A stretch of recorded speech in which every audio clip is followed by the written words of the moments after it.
Bueno, soy José Manuel García, soy CEO de José Manuel García Consultores, una consultora que nos dedicamos a la estructuración y profesionalización de empresas. Aparte de ese cometido, soy consejero en varias empresas, estoy en consejo de administración y docente en distintas universidades.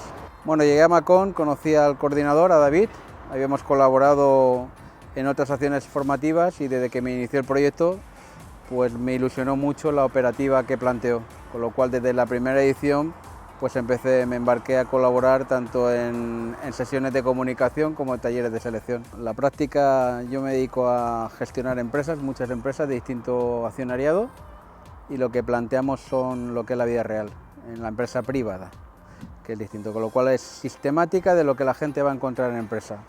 Entonces lo que pretendo o lo que intento enfocar es practicidad absoluta, lo que es el día a día, lo que las empresas necesitan y lo que en muchas universidades no se plantea. Muchas universidades es una cuestión teórica y yo lo que planteo es la realidad. En algunos casos a lo mejor puede ser demasiado ejecutivo, pero es lo que el día a día exige y lo que planteamos, sea una sesión de comunicación, yo llevo comunicación interna y selección, es lo que un alumno se va a plantear cuando sale directamente al mercado laboral. Las ventajas son herramientas y practicidad para tomar decisiones. Es decir, cualquier persona tiene que tomar decisiones en su trabajo. Cuando tienes una posición directiva, más.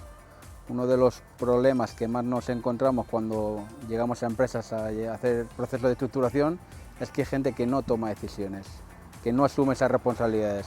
Aquí delimitamos, analizar pros y contras y el alumnado sale ya con una expectativa, un conocimiento para una toma de decisiones. Cualquier puesto directivo tiene que tomar decisiones, es inherente al puesto. Y aquí las herramientas se facilitan.